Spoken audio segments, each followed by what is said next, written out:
আসসালামু আলাইকুম প্রিয় দর্শক, নেপালের নির্বাচন শেষ হয়ে গেছে।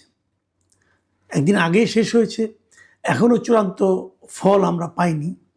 কিন্তু আমরা এতটুকু জানি যে ওখানকার যারা আন্দোলন করেছিল আমাদের অনুসরণে, মানে আমাদের মতো করে যে আন্দোলনটা ওখানে হয়েছিল, যেটাকে তরুণদের আন্দোলন আপনি বলতে পারেন অথবা জেনজির আন্দোলন বলতে পারেন, সেই আন্দোলনের যারা নেতৃত্বে ছিল, যে তরুণ নেতারা, তাদের যে দল, তারা যে দলকে সমর্থন দিয়েছে সেই দল কিন্তু এবারে নির্বাচনে জিতেছে। দলটার নাম হলো রাষ্ট্রীয় স্বতন্ত্র পার্টি।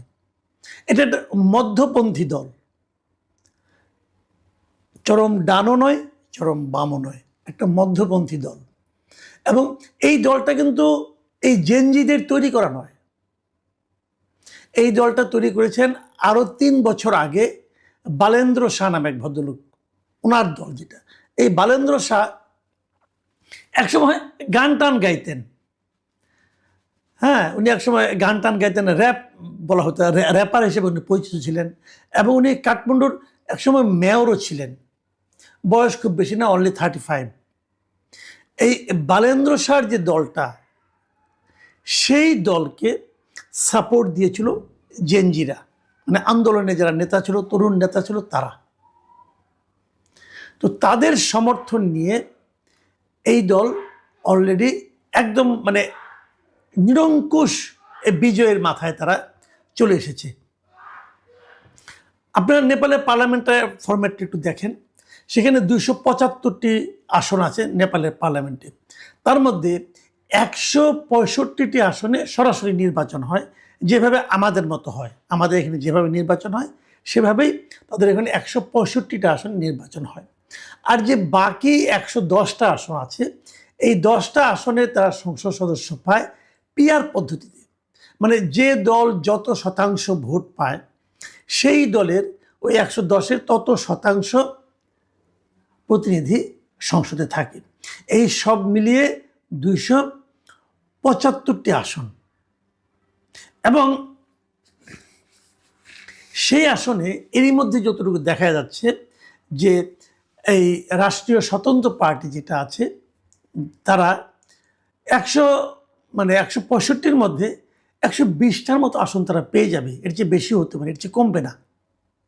তো 165টির মধ্যে যদি 120টা হয়, তাহলে আপনি ধরে নিতে পারেন এটাতে এক ধরনের নিরঙ্কুশ জয়ী হবে।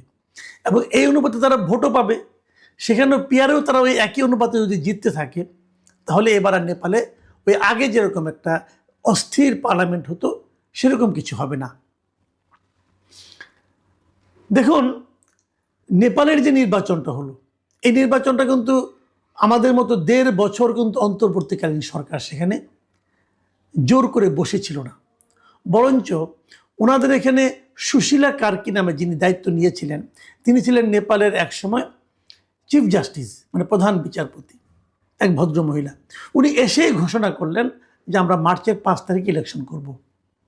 এবং সেখানে কিন্তু আমাদের এখানে আমাদের অনুকরণে তরুণরা, জেনজিরা কিন্তু প্রথম দিকে নানা ধরনের রাষ্ট্রীয় সুযোগ সুবিধা পাওয়ার চেষ্টা করেছিল, বলেছিল তাদের মন্ত্রিপরিষদে নিতে হবে, অমুক করতে, প্রশাসনে তাদের হস্তক্ষেপ ছিল, নানা রকম তাদের চেষ্টা ছিল।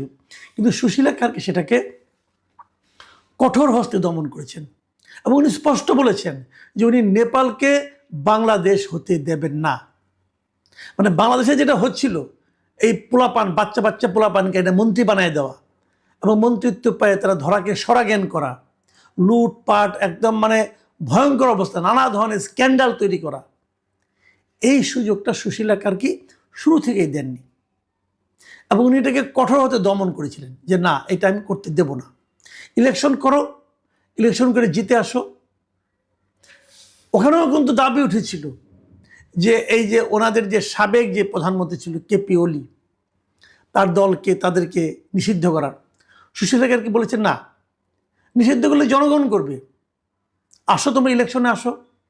কেপি ওলি কিন্তু ইলেকশন করেছেন, ভেরি ইন্টারেস্টিং।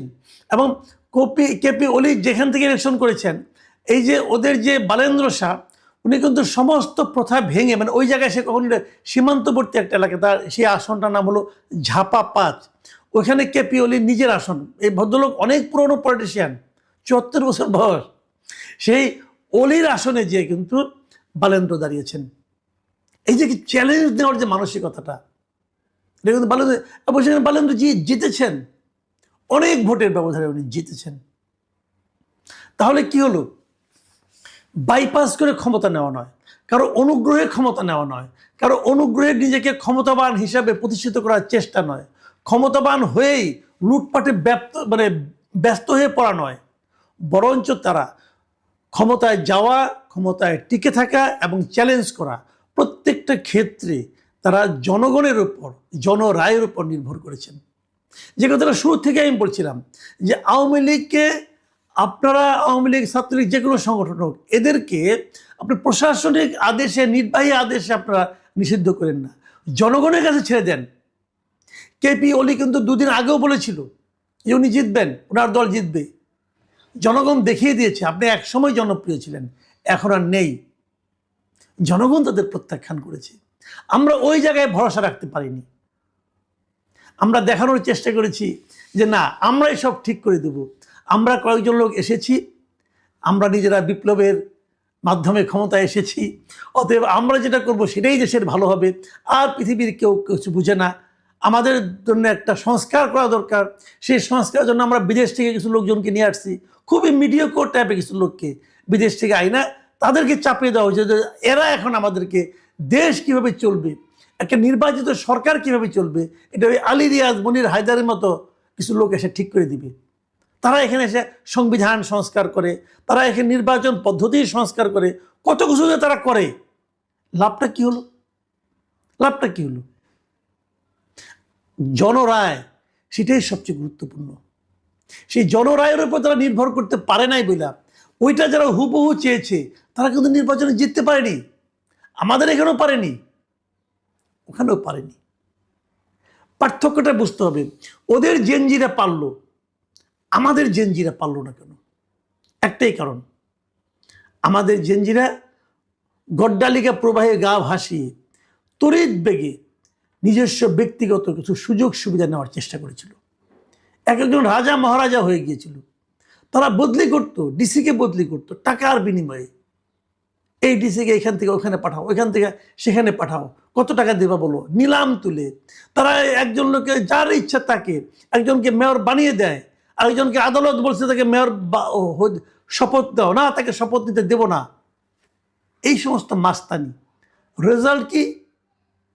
রেজাল্ট হলো 300 আসনের মধ্যে 6 আসন পাওয়া।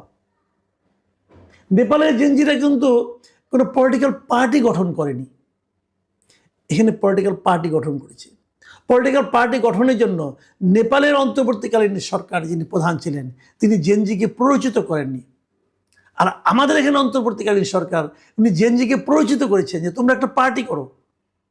মোদ্দা কথা, এই যে একটা ইয়ুথ ফোর্স, এই যে একটা ইয়াংদের যে একটা প্রবল শক্তি, এই শক্তিটাকে নেপালের যিনি অন্তর্বর্তীকালীন সরকার ছিলেন, সরকারের প্রধান ছিলেন, তিনি সেটাকে স্বাভাবিক গতিতে চলতে দিয়েছেন, ওটাকে উনি ডিরেলড হওয়া থেকে থামিয়েছেন। আর আমাদের এখানে ডক্টর ইউনূস এদেরকে নষ্ট করার জন্য নিজে উদ্যোগ নিয়েছেন এবং নষ্ট করে দেখিয়ে দিয়েছেন যে ইয়াংদেরকে, তরুণদেরকে কিভাবে নষ্ট করা যায়। এবং জাস্ট এমন নষ্ট করেছেন যে আগামীতে আমাদের এখানে আরেকটা তরুণদের আন্দোলন করতে কিন্তু কঠিন হবে, সাধারণ মানুষ এদেরকে আর বিশ্বাস করবে না। এই পুরো অপকর্মটা নিজের দায়িত্ব নিয়ে ডক্টর ইউনূস করেছেন, সুকৌশলে করেছেন। আমরা ওখানে দেখেছি যে আন্দোলনের পর আন্দোলনের রেজাল্টটা যথা জায়গায়, মানে ঠিক হাতে দেওয়ার জন্য ওখানে সুশীলা কার্কির মতো একজন নির্লোভ ব্যক্তি ছিলেন, একজন যোগ্য লোক ছিলেন। আর আমরা এখানে এসে পড়েছি ডক্টর ইউনূসের মতো একজন লোভী এবং আত্মকেন্দ্রিক লোকের হাতে, যিনি নিজে দায়িত্ব নিয়ে ইয়াং জেনারেশনের যে প্রবল আকাঙ্ক্ষা সেটাকে নিজেরা পদদলিত করেছেন এবং তাদেরকে একদম জাস্ট শেষ করে দিয়ে গেছেন। এখন আমাদের ইয়াং জেনারেশনটা পরবর্তী সরকারের আমলে, মানে বর্তমান সরকারের আমলে নিরাপত্তা খুঁজেন, এবং ডক্টর ইউনূসকে এসএসএফ পাহারা নিতে হয় 1 বছরের জন্য। সুশীলাকে কিন্তু নিতে হয়নি, নিতে হবেও না। এই জায়গাটাতেই পার্থক্য। আমরা এই জায়গায় পিছিয়ে গেছি, আমাদের তরুণরা এই জায়গায় পিছিয়ে গেছেন। কিন্তু অন্য কারো রাষ্ট্রের, অন্য কোনো রাষ্ট্রের অনুচর হিসেবে অথবা দালাল হিসেবে বলেন আপনি, ডক্টর ইউনূস এই জায়গায় নিজের লক্ষ্য অর্জন করতে পেরেছেন। এই পার্থক্যের জন্য দুঃখ করে কোনো লাভ নেই, কারণ এটা আমাদের হাতে ছিল না। সম্ভবত এটাই ছিল আমাদের নিয়তি। নিয়তি বদলানো যায় না। প্রিয় দর্শক।